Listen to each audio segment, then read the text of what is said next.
Dans cette série, je vais parler de la conception de l'être humain qui ressort du livre de Selfish Gene de Richard Dawkins, qui a été traduit en français sous le titre Le gène égoïste. Alors, je vais commencer par un court résumé. Comme le biologiste spécialiste de la théorie de l'évolution qu'il est, Dawkins va bien entendu présenter l'être humain comme un résultat de l'évolution par sélection naturelle. Pour faire une histoire courte, la sélection naturelle, ça consiste dans la survie des entités qui sont bien adaptées à leur environnement, alors que les entités qui ne le sont pas ne survivent pas. Autrement dit, on parle de la survie des mieux adaptés. Et important de retenir que la théorie de l'évolution par sélection naturelle, elle ne suppose aucune finalité. Il n'y a pas de plan supposé derrière l'évolution. La théorie de l'évolution est à distinguer de ce qu'on appelle communément le dessein intelligent. L'évolution arrive tout simplement, sans qu'il n'y ait de but visé.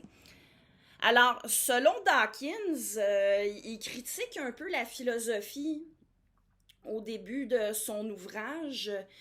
Et il n'a pas complètement tort. En fait, il insiste sur ceci qu'on ne peut pas établir ce qu'est un être humain sans passer par la biologie. Nous sommes des êtres vivants. Pour comprendre ce que nous sommes, nous devons tenir compte de ce que nous sommes d'un point de vue biologique. Alors, les théories sur l'être humain en philosophie ont effectivement souvent fait abstraction de ce que la science, notamment la biologie, pouvait nous apprendre. Bon, avant l'avènement de la science moderne, ça se comprend peut-être mieux, mais selon Dawkins, encore aujourd'hui, certains philosophes ont tendance à s'enfermer dans des spéculations qui sont déconnectées du monde réel. Alors, sans nécessairement entrer dans les détails, pendant que je suis sur la question de la sélection naturelle, elle est centrale dans l'ensemble du discours de Dawkins. Pas seulement quand il parle de ce qu'est un être humain. Il rejette les conceptions et les explications religieuses qui supposent une finalité qui nous préexisterait. L'hypothèse d'un Dieu théiste, c'est-à-dire un Dieu créateur omniscient qui aurait créé la nature selon un plan, ça ne colle pas à la réalité empirique, nous dit Dawkins. S'il existait un tel Dieu, le monde ne serait pas comme il est. Alors qu'une évolution par sélection naturelle qui n'est contrôlée par aucun être intelligent et qui donne lieu à une diversité d'êtres intelligents aux finalités distinctes, ben ça colle à la réalité empirique. Ça permet d'expliquer à la fois la complexité du monde, l'apparence d'ordre qu'on croit observer quand on regarde trop vite, et ce qui déroge à l'ordre qu'on croit observer. C'est-à-dire que à partir de l'hypothèse d'un Dieu créateur, il y a des choses inexplicables, des imperfections dont on ne peut pas rendre compte. Par contre, à partir de l'hypothèse d'une sélection naturelle non dirigée, on comprend l'existence des imperfections dans la mesure où des imperfections qui n'empêchent pas pour autant les organismes de se reproduire avant de mourir, elles peuvent perdurer. Alors bref, selon la conception de l'être humain qui ressort du gène égoïste, on est loin de la conception chrétienne, selon laquelle l'humain est la créature de Dieu faite à son image. Et on est même loin de la conception humaniste classique qui distingue radicalement l'humain des autres animaux et plus largement des autres êtres vivants. L'être humain, c'est un résultat parmi d'autres d'une évolution par sélection naturelle non dirigée.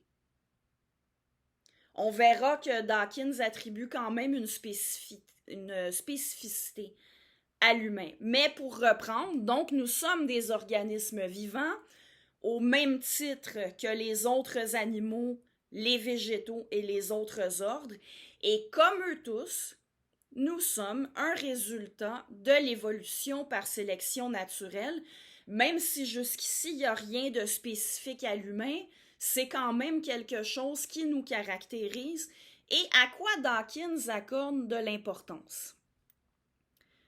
Encore une fois, la sélection naturelle, ça consiste en gros dans la survie des entités qui sont bien adaptées à leur environnement. La survie des mieux adaptés. Selon Dawkins, cependant, l'unité de la sélection naturelle, ce n'est pas l'organisme, mais le gène. Les organismes, bon, un humain est un organisme, un chien est un organisme, un chêne est un organisme. Alors, les organismes peuvent avoir une espérance de vie plus ou moins longue, mais de toute façon, ils finissent par mourir. Les gènes, eux, ont le potentiel d'être immortels. Ils survivent à la mort des organismes. Entre autres, si au moment de mourir, un organisme s'est reproduit, il a transmis au moins une partie de ses gènes à ses descendants. Et en fait, même un organisme qui ne s'est pas reproduit, il existe vraisemblablement d'autres copies de ces gènes dans d'autres organismes. Donc, les gènes survivent. Ce sont les gènes qui luttent pour la survie dans la sélection naturelle. Alors, l'être humain, qu'est-ce qu'il est? Pour en revenir à la conception de l'être humain, il est une machine à survie pour les gènes. Jusqu'ici, toujours rien de spécifique à l'être humain. Tous les êtres vivants sont des machines à survie pour les gènes. Alors, est-ce qu'il y aurait quelque chose de spécifique à l'humain dans la conception qui ressent du gène égoïste? Eh bien oui. Nous, en plus d'être des machines à survie pour les gènes, nous sommes aussi des machines à survie pour les mèmes, la traduction de memes. Alors, le mot memes aujourd'hui réfère plus souvent qu'autrement à une image avec un slogan accrocheur qui circule sur les réseaux sociaux. Mais au départ, c'est Dawkins qui avait proposé ce terme-là. Et là, on parle de toute autre chose. Les memes, les mèmes, tout comme les gènes, sont ce que Dawkins appelle des réplicateurs.